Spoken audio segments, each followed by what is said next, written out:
जहां राजस्थान सरकार के कई मंत्री जिसमें ममता भूपेश, प्रताप सिंह खाचरियावास, प्रसादी लाल मीणा शामिल हैं, ने हार का स्वाद चखा, वहीं दूसरी तरफ ऐसे मंत्री भी हैं जिन्होंने 40,000 से ज्यादा वोटों से जीत अर्जित की है। हमारे साथ राजस्थान के खेल मंत्री अशोक चांदना हैं।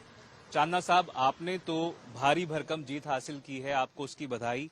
पर राजस्थान में कांग्रेस की हार के मुख्य कारण क्या मानते हैं आप?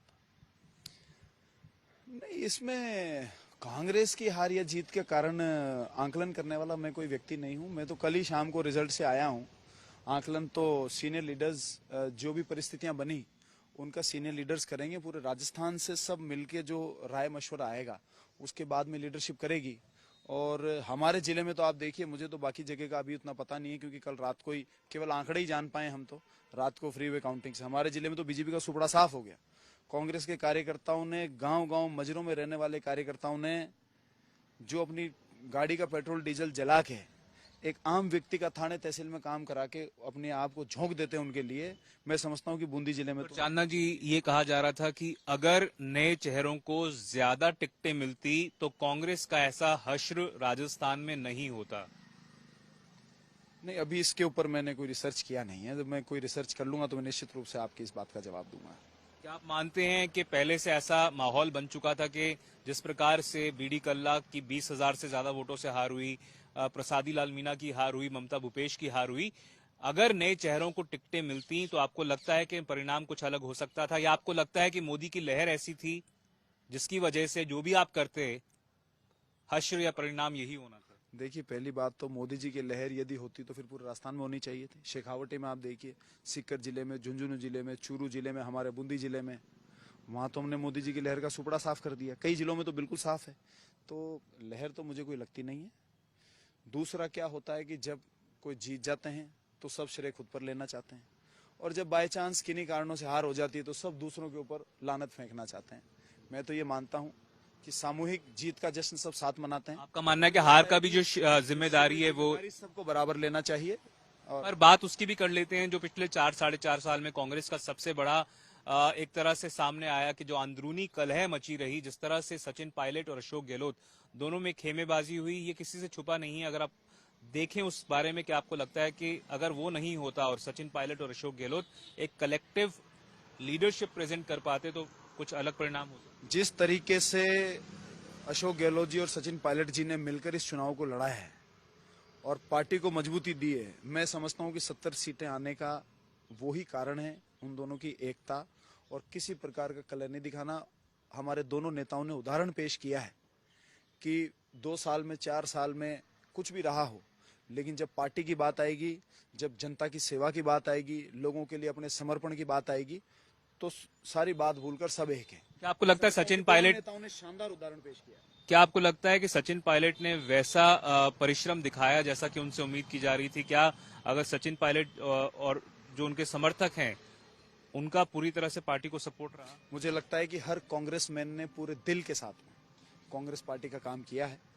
और कभी कभी ऐसे कारण हो जाते हैं जो किसी के हाथ में नहीं रहते, तो कई सीटें ऐसी भी हो जाती हैं जो किसी के हाथ में नहीं रहती, तो जनता का मूड है। अब अगर हर कांग्रेसी ने पूरे दिल से, ईमानदारी से पार्टी का काम किया है। चांदना साहब, अगर पार्टी नेतृत्व ये फैसला लेती है कि राजस्थान में कांग्रेस भले ही अब विपक्ष में आ गई हो पर नेतृत्व परिवर्तन करेंगे, पीसीसी अध्यक्ष सचिन पायलट को बनाएंगे और लीडर ऑफ ऑपोजिशन किसी को बनाया जाता है, तो आपको लगता है कि party will fall in line? क्या आपको लगता है कि जो कुछ भी निर्णय लिया जाता है, पार्टी के नेता आप हो गए, शांति धारीवाल जी हो गए, अन्य नेता हो गए, वो सब मानेंगे सचिन पायलट को?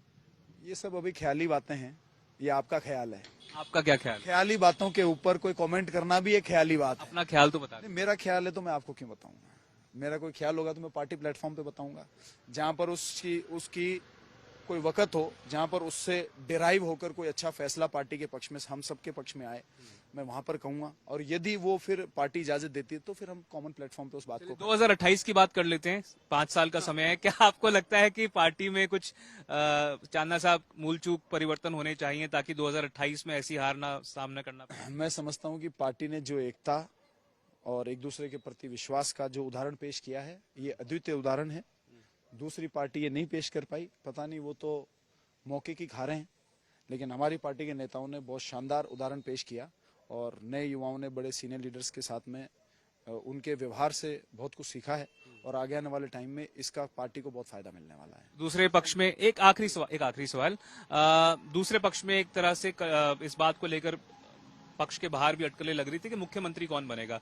आपने कहा कि वो मौके की खा रहे हैं, तो क्या लगता है आपको कि मुख्यमंत्री कोई ऐसा चेहरा बन सकता है जो पब्लिक डोमेन में अभी चल रहे हैं, नाम मुझसे कोई उत्तर हो? भारतीय जनता पार्टी में क्या फैसला होगा मुझे कैसे पता होगा। मैं तो अगर कयास भी लगाऊं तो झूठा है, क्योंकि मेरा नाम वहां पर कोई से है ना, वहां का कोई व्यक्ति मुझसे राय लेता है। तो मैं क्या सोचता हूं ना वो वहां पहुंचेगा, और वो क्या सोचते हैं ना वो मेरे तक पहुंचेगा। तो मैं कुछ भी कहूंगा उसको कोई औचित्य नहीं है। मुख्यमंत्री के ओएसडी लोकेश शर्मा ने जमकर प्रहार किया है। जिस प्रकार की उनके हिसाब से चुनाव से पहले रणनीति थी, उन्होंने ये भी कहा कि उन्होंने खुद जाकर टूर किया है, जानने की कोशिश किया है, और उन्होंने सजेस्ट किया था कि एंटी इनकम्बेंसी को अगर उसको टैकल करना है तो नए चेहरों को टिकट मिलनी चाहिए थी, पर वो दी नहीं गई। देखिए किन्होंने क्या कहा उसके ऊपर तो मैं कमेंट नहीं करूंगा, लेकिन मैं फिर वही बात कहूंगा कि जीते तो सब कुछ मैंने किया अच्छा, और हार जाए तो सब कुछ दूसरों ने बुरा किया। इस प्रवृत्ति से पार्टी का कोई भला नहीं होने वाला है। मुझे लगता है कि पार्टी के कोड ऑफ कंडक्ट में रहकर और सही प्लेटफॉर्म पर सही बात को कहकर ही पार्टी का कहीं ना कहीं भला हो सकता है। एक समय में सचिन पायलट और आपकी अदावत चल रही थी, वो सारी पास्ट की बात हो गई है क्या? ये सब अदावत आप लोगों के दिमाग में है, आपके चैनल के ऊपर है, आपके माइक के अंदर है। इस कांग्रेस पार्टी में कोई अदावत नहीं होती है। आपने देखा कि जब कांग्रेस पार्टी की बात आती है किस ताकत के साथ में सब एक साथ खड़े होते हैं। भारत जोड़ो यात्रा हो चाहे चुनाव हो, तो इस प्रकार की कोई अदावत कभी रही ही नहीं। ये सब आप लोगों का ख्याल ही होगा।